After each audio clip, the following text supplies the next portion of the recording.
my name's Gary Ford, Managing Director of Tiger Hobbies Limited, UK hobby importers and distributors, and welcome to episode 4, the battle to retake the Philippines. After the massive battle of Leyte Gulf and the assault on the Leyte Island, the main campaign to retake the Philippines could now begin. This will be a long and hard campaign, lasting almost to the very end of the war in the Pacific in August 1945.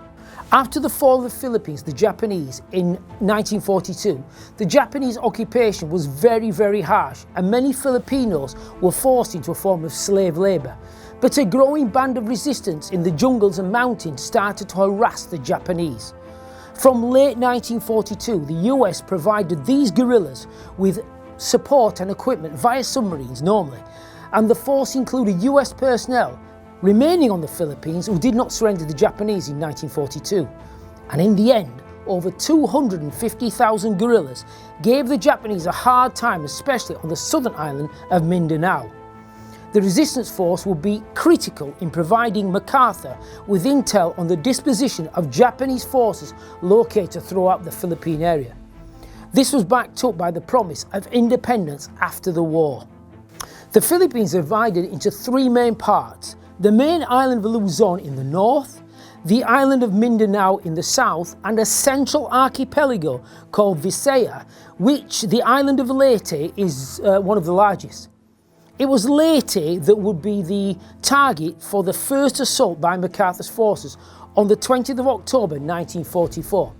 As I have covered in the Battle of Leyte Gulf, this was captured after bitter fighting, and some Japanese held out until the very end of the war on Leyte. The original plan was to assault Mindanao, but this was changed to Leyte after the recovery of the Japanese papers from Admiral Koga mentioned in the early video about the Central Pacific. After the island of Leyte was secured by early 1945, the next major objective would be to assault the main island of Luzon, but MacArthur's forces needed an airfield close enough for fighter cover over Luzon itself, so the island of Mindoro, which is just to the south of Luzon, was chosen. The island would be taken in December 1945, initially by soldiers of the 503rd Parachute Infantry, leading the assault backed up by soldiers of the 24th and 19th Infantry Divisions. The island was taken within 3 days with minimum of casualties after a brief fight. The Japanese attacked the landing forces with kamikazes though, damaging and sinking a number of landed ship tanks. But within 10 days, the first airfields were operational, including a field to operate the B-24 Liberator long-range bomber. The B-24 would be required to hit the Japanese reinforcements coming from Formosa to Luzon. Formosa is now what is Taiwan. The landings on the main island of Luzon would be, on MacArthur's request, a mainly US Army operation with no US Marine ground combat units other than special amphibious artillery and some tank units, but massive support from the US Navy and US Marine flyers. The Japanese had a force of close to 250,000 personnel in Luzon, and the US forces to assault Luzon were comprised of the US 6th Army, the US 8th Army, plus the 5th Air Force, totaling some 250,000, backed by almost 1,500 aircraft. It was combat over the Philippines that United States Army Air Force Ace of Aces, Major Richard Bong, would gain his 40th kill in December 1944 in the superfast P-38 Lightning Interceptor. After surpassing World War I ace Eddie Rickenbacker's total of 26 victory earlier during the combat over the Papua New Guinea. Awarded the Medal of Honor by MacArthur, he was sent home to sell war bonds before being killed flying the P-80 Shooting Star in August 1945. A force of over 800 ships would support the landings at Lingana Gulf on the western side of Luzon on the 9th of January 1945. And within a few days, 175,000 troops were ashore on a 25-mile beachhead and were soon heading to Clark Airfield. US Army operations to retake Luzon were the largest outside Northwest Europe, and with some of the most intense fighting and casualties again outside Northwest Europe for the US Army. Large elements of the 6th Army started to push south from Lingana Gulf to Manila. This was backed up by the second landing on the 27th of January 1945, approximately 45 miles southwest of Manila, to cut the capital off. By the end of January, the US Army had taken Clark Field and were pushing on the Philippine capital of Manila with large elements of Filipino resistance. And on the 3rd of February, elements of the 1st Cavalry Division were on the outskirts of the main city. The Japanese had turned areas of Manila into mini fortresses and prepared for a tough battle against the US Army. Before the fighting for Manila would get into full swing, the Japanese forces in Manila committed one of the most infamous war crimes against the civil population in the capital of Manila. It was comparable to the rape of Nanking just before World War II in 1937.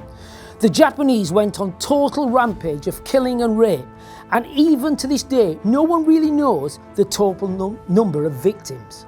At the lowest, it's about 150,000, or upwards of 500,000 reported by some sources.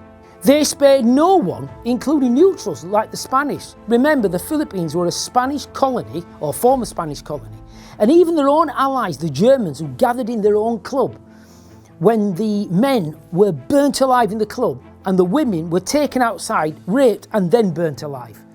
The Japanese commanding general had ordered many of the Japanese forces out of Manila to more defendable positions located to the east. But at least 20,000 Japanese, including naval infantry, ignored the order, and they were responsible for most of the atrocities. After 3 years of brutal occupation and the US forces at the gates of Manila and liberation, they faced this terrible fate. The Japanese admiral in charge topped himself, and the Japanese commanding general and his chief of staff were both held responsible and executed by the US authorities after the war. The Battle for Manila would rage from the 3rd of February to the 3rd of March 1945 and would become known as the Stalingrad of the East and the most intense urban fighting in the Pacific, concentrating on the inner walled city of Intramuros. The US Army assault began early on the 23rd in this central area, and with about 150 heavy guns, some at almost point-blank range. The US Army were determined to keep their casualties down, with lessons learned from Europe at the assault on Aachen, with the use of artillery and tanks, but that resulted in almost complete destruction of the ancient walled city and the rest of Manila. The US suffered about 1,000 killed and 6,000 wounded, and the Japanese lost some 16,000 dead in this area.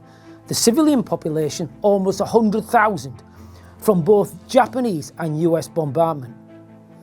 Today, Manila has very few old buildings, as almost every single building was either damaged or knocked down during the war, and they were replaced after the war with modern buildings. One of the US Army's regiments taking part in this campaign was the 7th Cavalry, them that got whacked at the Battle of the Little Bighorn in 1876.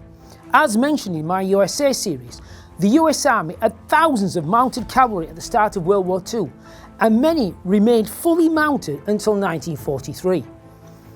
The 7th Cavalry left its horses behind and went to the Pacific to be trained in jungle warfare and amphibious warfare in Australia.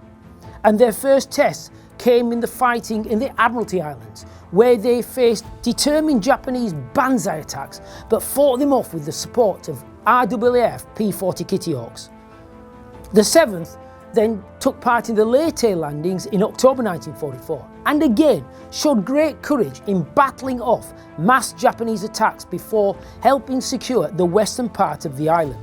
The 7th Cavalry, along with the largest US Army deployment other than France and Germany, saw fighting on the Philippines island of Luzon more like European battles of mass and manoeuvre, resulting in the largest tank battles in the Pacific.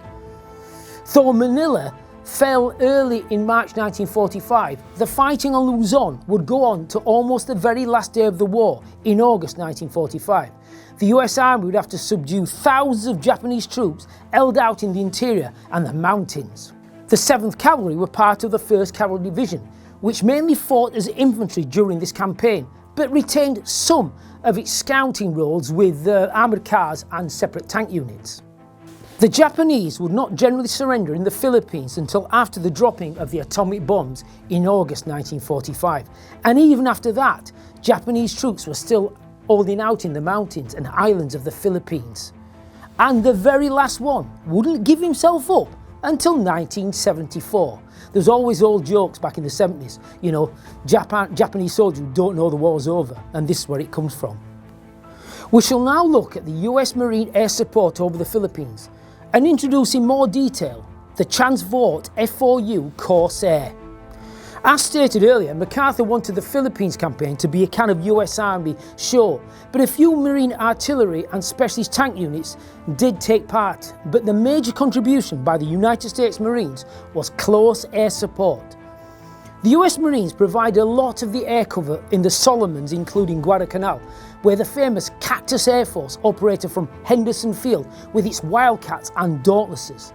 Early in 1940, a new aircraft took to the skies, the Transvort F4U Corsair, a massively powerful fighter with a top speed of well over 400 miles an hour.